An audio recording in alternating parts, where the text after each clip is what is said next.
పిల్లలకి స్కూల్ పాఠశాలైతే పేరెంట్స్కి స్కూల్ పేరెంట్స్శాల. నమస్తే రమగారు. నమస్తే జయ. రమగారు, కొంతమంది సహాయం ఎవరైతే చేస్తారో సహాయాన్ని తీసుకుంటారు, వీళ్ళు లాభపడతారు, కానీ వాళ్ళకే ప్రమాదానికి గురి చేస్తూ ఉంటారండి. ఇలాంటి నీతి కథలు మనం చాలా వింటూ ఉంటాం. అవును, పిల్లలకి చెప్తూ ఉంటాం, ఎవరైనా మనకి సహాయం చేస్తే జన్మలో మర్చిపోకూడదు. అదే ఆ సహాయాన్ని మనం ఏ పరిస్థితుల్లో ఉన్నా ఎక్కడున్నా నీకు సహాయం చేసిన వాడిని మాత్రం గుర్తుంచుకోవాలి. ఇలాంటి నీతి కథ ఏదన్నా చెప్పండి రమగారు. చెప్దాం. కృతజ్ఞత చాలా చెడ్డది జయ. నరకంలో కూడా దానికి పెద్ద శిక్షలు ఉంటాయి. ఎన్నిసార్లు కుక్కల్లాగా పుడతారట వాళ్ళు కృతజ్ఞులు. అంటే మనకు సహాయం చేసిన వాళ్ళకి కనుక మనం ఏదన్నా ఇబ్బంది కలిగితే, నీకు సహాయం చేసిన వాడి పేరు చెప్పకపోయినా పర్వాలేదు, వాళ్ళు సహాయం చేశారు అని కొంతమంది చెప్పుకుంటారు, కొంతమంది చెప్పకపోయినా పర్వాలేదు, కానీ నీకు సహాయం చేసిన వాడి పట్ల ద్రోహం తలపెట్టావా నువ్వు, అంతే. ఇక అంతే కదా. చెప్పరా అని నరకాలు వస్తాయి వాళ్ళకి. కొన్ని వందల జన్మలు కుక్కలు గాను, నక్కలు గాను, పిల్లులు గాను, పందికొక్కులు గాను అలా పుడతారు. మంచిది కాదు అది. నేను చెప్తాగా, నీకు హెల్ప్ చేశారు, వదిలేపోని, నీకు కుదరకపోతే చెడు మాత్రం చేయకూడదు. వాళ్ళ గురించి నువ్వు చెడుగా మాట్లాడకూడదు, చెడు చెప్పకూడదు, చెడు చేయకూడదు, వాళ్ళకి ఏవి ద్రోహం తలపెట్టకూడదు. మహాభారతంలో కొన్ని కథలు చెప్పుకున్నాం మనం. నాడీ జంఘుడి కథ ఒకటి దీనికి ఉదాహరణగా చెప్తారు. పూర్వమట ఒక గ్రామంలో ఒక బ్రాహ్మణ యువకుడు ఉండేవాడు. అమ్మ నాన్న వాళ్ళు ఏదో వైదిక విద్యలో ఉన్నారు, కానీ ఇతను అట్లా ఏం నేర్చుకోలే. ఆటకాయితనంగా తిరిగేవాడు. లేక పుట్టిన పిల్లల్ని గారాబం చేస్తారు పెద్దవాళ్ళు, మంచి మాటలు చెప్పలేకపోతారు, స్వధర్మ నిధనాన్ని చెప్పి నేర్పించలేకపోతారు, ధర్మాన్ని వదిలేశాడు అతను. వాళ్ళతో కలిసి తిరిగేవాడు. మెల్లిగా అతనికి మాంసాహారము అన్నీ అలవాటైనవి. ఏదేదో తిరిగేవాడు, వ్యాపారాల మీద వాటి మీద. వాళ్ళు ఎవరో వ్యాపారాలు చేస్తుంటే ఎక్కడెక్కడికో వెళ్ళేవాడు. మోసాలు, ద్రోహాలు, చిన్న దొంగతనాలకి పాల్పడి మొత్తానికి వాడు ఏమిటంటే కులభ్రష్టుడు అయిపోయాడు. వాడి వాళ్ళతో ఏ సంబంధము లేదు. వాడు ఏ ఊళ్ళో తిరుగుతూ ఎక్కడికో వెళ్ళిపోయాడు. అయితే ఏమైంది, ఒక వ్యాపార నిమిత్తం కొంతమంది స్నేహితులు వెళ్తుంటే వాళ్లతో పాటు అతను ఒక పడవ ప్రయాణం చేసి వెళ్ళాడు. ఆ పడవ పగిలిపోయింది. అందరూ ఎవరి దారిని వాళ్ళు కొట్టుకుపోయారు నీళ్ళకి. ఇతను ఒక ప్రాంతానికి చేరాడు. అప్పటికి 3-4 రోజులుగా ఈ నదిలో, సముద్రంలో కొట్టుకుపోయి ఆహారం లేదు, చాలా దుర్భరమైన పరిస్థితిలో ఉన్నాడు. ఇతను వెళ్ళిన ప్రాంతంలో దీని మీద ఏమంటారు, ఒక చిన్న ద్వీపం లాంటి దాని మీద పెద్ద వటవృక్షం ఉందట, చాలా పెద్దది. ఎంత పచ్చగా, ఎంత ఆహ్లాదంగా ఉందో అక్కడ నాడీ జంఘుడు అనే బకరాజు నివాసం ఉండేవాడు. కొంగ, అతిపెద్ద కొంగ, పురాతనమైనది. ఇది కృతయుగం నాటి కథ. ఈ బకరాజుకి విధాతతో స్నేహం, బ్రహ్మదేవుడికి స్నేహితుడు. అబ్బా, అద్భుతమైన ధర్మాన్ని నిర్వర్తించే రకం అతను.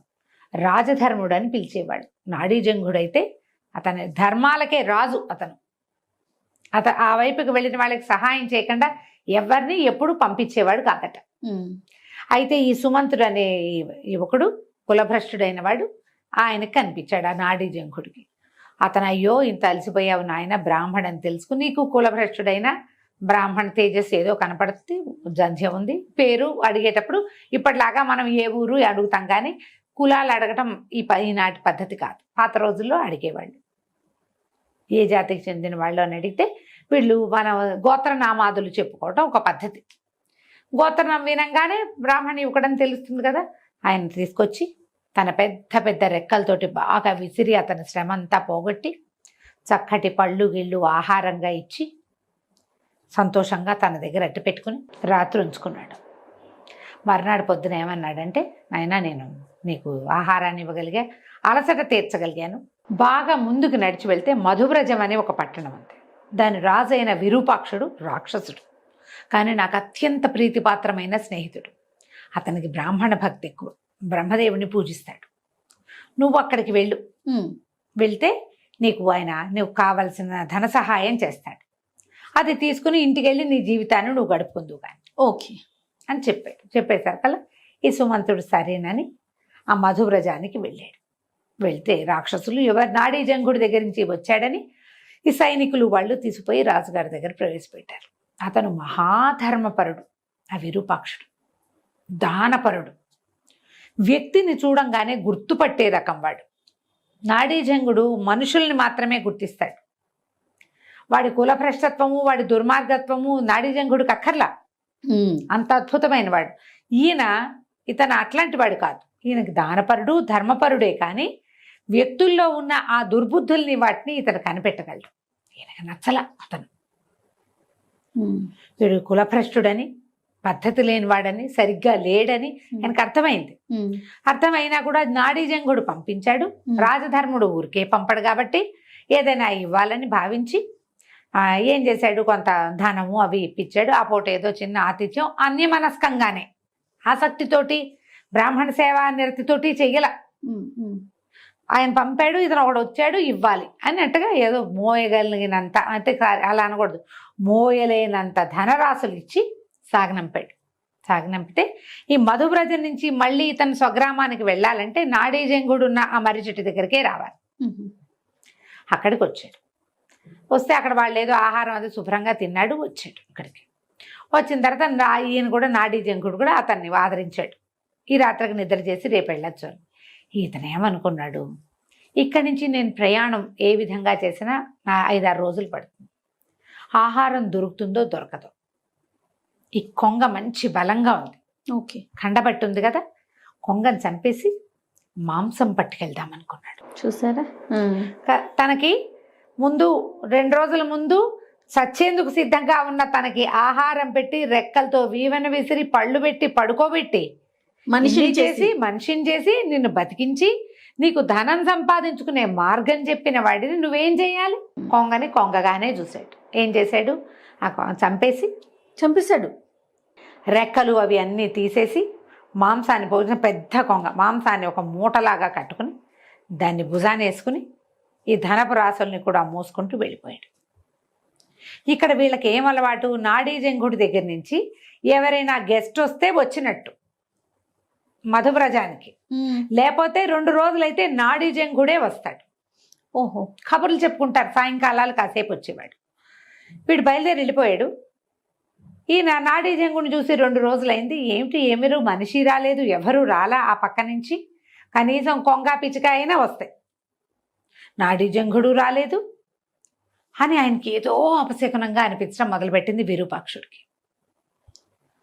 కొంతమంది చారుల్ని పంపించాడు. భటుల్ని, నాడీజంగుడి కుశలం కనుక్కురండి, ఇక్కడి నుంచి అక్కడి నుంచి రోజు కబుర్లు వస్తూనే ఉంటాయి. ఏమీ రాబోయేసరికి ఆయనకు అనుమానం వచ్చింది. భటులు వచ్చేసరికల్లా వటవృక్షం బోసిపోయింది, రెక్కలు అవి తెగి కనపడుతున్నాయి, అక్కడ ఇక్కడ ఈకలు కనపడుతున్నాయి, నెత్తురుంది. వాళ్ళు పరిగెత్తుకుంటూ వెళ్ళి చెప్పేసరికల్లా ఈయనకి ఏమనుమానం వచ్చింది, దుర్మార్గుడైన కపట బ్రాహ్మడు ఒకడు వచ్చాడు, కులభ్రష్టుడు, వాడే ఈ పని ఏదో చేసుంటాడని ఆయన ఆ మేఘాల మీద పరిగెత్తుకొచ్చాడు. వస్తే ఏముంది, రెక్కలు, కాళ్ళు, ముక్కు కనపడ్డాయి. పరమ దుఃఖంతో అయ్యో దుర్మార్గుడికి ఇంట్లో అవకాశం ఇచ్చి ఇట్లా చేసుకున్నాడే అని వాటిని దహనం చేశారు, ఆ కనపడ్డ వాటిని. ఈ బ్రాహ్మడు ఏ దారిని వెళ్ళాడో వాడిని పట్టుకురండి అన్నారు. ఇంతలో బ్రహ్మదేవుడికి ఈ కబురు వెళ్ళింది. స్నేహితుడు కదా వాళ్ళిద్దరు మాట్లాడుకుంటారు ఎప్పుడు. వాడిని పట్టుకొచ్చేసారు సుమంత్రుడు, సైనికులు వెళ్ళి పట్టుకొస్తే ఈయన ఏమన్నాడంటే, వీడిని చంపి ఆహారంగా తినండి అని భటులకు చెప్పాడట విరూపాక్షుడు రాక్షసులకి. రాక్షసులు నరమాంసం తింటారు కదా, చీచి వీడు కృతజ్ఞుడు, వీడి మాంసాన్ని మేము తినమన్నారు వాళ్ళు. కృతజ్ఞుడైన వాడి మాంసాన్ని నరమాంస భక్షకులు కూడా తినరు ఆ కాలం. అది ముక్కలుగా తరిగి కుక్కలకు ఆహారంగా వేయమంటే కృతజ్ఞుడి మాంసాన్ని కుక్క కూడా ముట్టదు, కుక్కలు కూడా తినలేదట. ముక్క చెక్క తరిగేశారు. తరిగి మాంసాన్ని విసిరేస్తే కుక్కలు కూడా ముట్టుకోలేదు. వీడు కృతజ్ఞుడు, వీడి మాంసం బాగుండదు, చెడు వాసన వస్తుంది, వాడు కృతజ్ఞత అందులోంచి బయటకు వస్తుంది. కుక్కలు విశ్వాసం గల జంతువులు కాదు, మరి అవి తినవట. ఇంతలో విధాత బ్రహ్మదేవుడు వచ్చి ఈ నాడీజంగుడి ఇది చూసుకుని వాడి దగ్గర మాంసం కూడా దొరికింది. దాంతో దహనం చేశారు. ఆయన ఆ దహనం అయిపోయిన దాని మీద అమృత వర్షం కురిపించి నాడీజంగుడిని బతికిచ్చేసరికల్లా విరూపాక్షుడు కావలించుకున్నాడు, నేను నిన్నెంతో మిస్ అయ్యాను, నువ్వు కృతజ్ఞుడు, వాడి సంగతి నీకు తెలియక నువ్వు వాడికి ఆశ్రయం ఇచ్చావు, వాడే నిన్ను ఇట్లా చంపేశాడు, ఇంత అన్యాయం జరిగింది, భగవంతుడు ఉన్నాడు కాబట్టి నువ్వు బతికున్నావు, లేకపోతే నువ్వు ఎట్లా వస్తావు మాకు, నీలాంటి వాడిని మేము కోల్పోతాం కదా అని కావలించుకుని చాలా దుఃఖపడ్డాడు. ఆ బ్రాహ్మడు ఏమయ్యాడో అని నాడీ జంకుడు అడిగితే వాడిని ముత్తరించి కుక్కలకు ఆహారంగా వేసాం, కుక్క కూడా ముట్టలేదు వాడి శరీరాన్ని, వాడి మాంసాన్ని అని విరూపాక్షుడు చెప్తే, అయ్యో అయ్యో బ్రాహ్మణ వధ చేసావా నువ్వు, మారడానికి వాడికి ఇంకొక అవకాశం ఇవ్వండి, వదలకూడదు, నువ్వు చేసిన పుణ్యమంతా పోతుంది ఒక బ్రాహ్మణ్ణి వధిస్తే. వాడు కులభ్రష్టుడైతే వాడి భ్రష్టత్వం వాడితోటే ఉంటుంది, వాడిని చంపిన పాపం మనకొస్తుంది కదా, అతన్ని బతికిచ్చి అతనికి ఒక అవకాశం ఇవ్వమని అడిగాడట. ఆయన చూడు ఎట్లాంటి వాడు, ఇంత చేసినా కూడా. అప్పుడు మళ్ళీ బ్రహ్మదేవుడి వరప్రసాదంతో సుమంత్రుడిని మళ్ళీ బతికించారు. బతికిచ్చి ఈ అపార ధనరాశులు ఇచ్చేసి అతన్ని పంపించేసి, కృతజ్ఞుడు అయితే అంటే ఎవరికైతే కృతజ్ఞత ఉండదో వాడికి ఎలాంటి గతి వస్తుంది అంతే.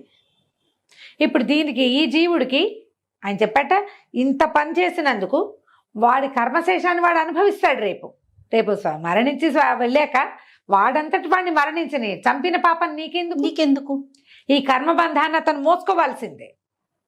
అతను చేసిన చాలా రకాల దుష్కర్మలు, కులభ్రష్టత్వము, స్వధర్మ నిధనం చేయకపోవటము తో పాటు వాటన్నిటితో పాటుగా నాడీజంగుణ్ణి సంహరించింది, ఆ పాపాన్ని కూడా వాడు మోసుకుంటాడు.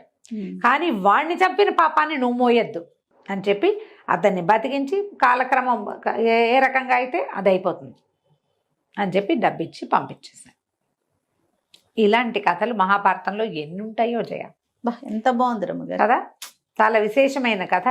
ఎప్పుడూ కూడా మనుషుల బేసిక్ ధర్మం ఏంటంటే కృతజ్ఞత. అది లేకపోతే మనిషి కాదు, అంతే. జీవించి ఉన్నా వేస్టే వాళ్ళు, వ్యర్థం కదా. నేను చెప్పాను, నువ్వు సహాయం చేసిన వాడికి తిరిగా సహాయం చేయలేకపోయినా ఏం పర్వాలేదు, చెడు చెయ్యకు, చెడు అనకు, అంతే. అది పాపం నీ వెంట పడుతుంది. తప్పులు ఎప్పుడు వెంట పడతాయి కదా జయ, 100% అండి. ఎప్పుడు మన నీడ మన వెన్నంటే ఉంటుంది. ఇది కూడా అంతే, నీడలాగా పడిపోతుంది మన వెనకాల. అందుకని ఆ పని మాత్రం చేయి. చాలా బాగుంది రమ్మగారు, అద్భుతంగా ఉంది. నమస్తే అండి. నమస్తే జయ.